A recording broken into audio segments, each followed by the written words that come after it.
여러분 안녕하십니까? 뉴스데스크 제주입니다.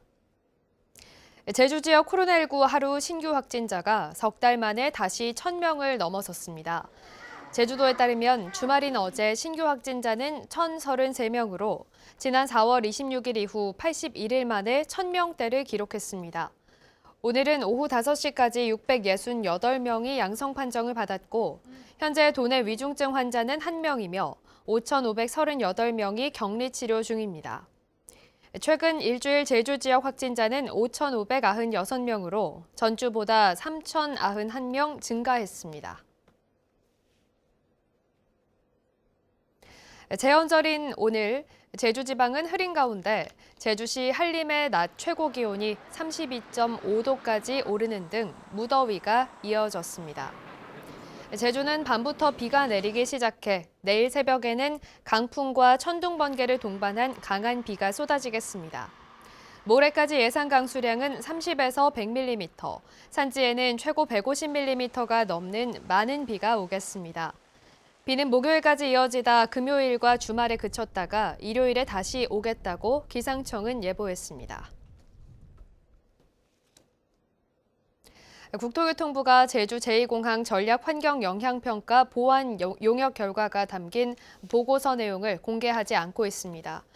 국토교통부는 지난달 말 마무리된 제주 제2공항 전략환경영향평가 보완 용역에서 보완이 가능하다는 내부 결정을 내리고 전문가 의견을 추가 반영하는 절차만 남은 걸로 전해졌지만 보름이 넘도록 공식적인 발표는 하지 않고 있습니다.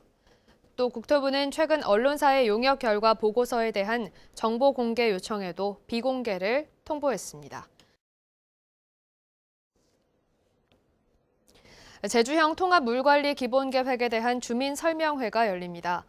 제주도는 오는 21일 제주시와 서귀포시에서 제주형 통합물관리 기본계획 반영 과제를 발표하고 관련 분야 전문가 토론과 주민 질의응답을 진행합니다. 제주도는 지난 2020년부터 국가 물관리 기본계획과 연계해 제주 지역 수자원 환경에 적합한 기본계획을 수립하고 있습니다. 제주 지역 초중고교가 이번 주부터 여름방학에 들어갑니다. 제주도 교육청은 유치원과 초중고교가 대부분 이번 주부터 짧게는 보름, 길게는 44일 동안 여름방학을 실시한다고 밝혔습니다. 교육청은 방학에 앞서 물놀이 안전사고 예방 등의 교육을 실시하고 코로나19 감염을 막기 위한 개인 방역수칙 요령 교육도 강화하기로 했습니다. 오늘 새벽 3시 반쯤 제주시 한림읍 금능교차로에서 승용차와 SUV 승용차가 부딪혀 승객 1명이 뇌출혈을 입고 6명이 타박상을 입는 등 7명이 다쳤습니다. 경찰과 소방당국은 SUV 차량이 신호를 위반해 사고를 낸 걸로 보고 정확한 사고 경위를 조사하고 있습니다. 어젯밤 11시 15분쯤 제주시 우도에서 산책하던 30대 관광객이 뱀에게 다리를 물려 호흡이 곤란하다는 신고가 해경에 접수됐습니다. 이 관광객은 출동한 서귀포 해경 연안 구조정에 실려 성산항으로 옮겨진 뒤 119 구급대에 의해 병원으로 이송됐는데 생명의 지장은 없는 것으로 전해졌습니다. 신임 김만덕 기념관장에 강영진 전 제주도 서울본부장이 취임했습니다.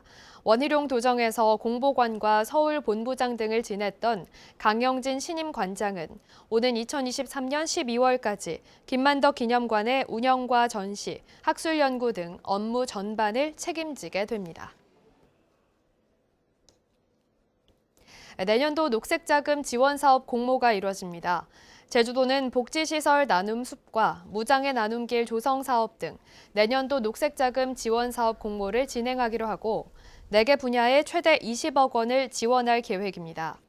지원 대상은 사회복지시설과 비영리법인, 사회적 기업 등으로 지원을 희망하는 단체는 오는 29일까지 녹색자금 통합관리 시스템 홈페이지에서 신청하면 됩니다. 부동산 가격 상승에 제주도의 재산세 부과액도 크게 늘었습니다.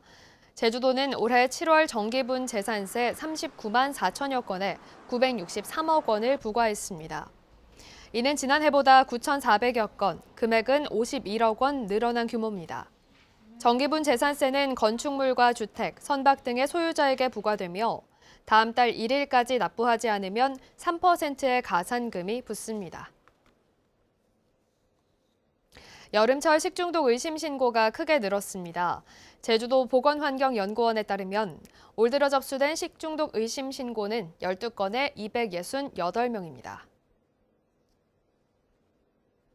뉴스를 마치겠습니다. 고맙습니다.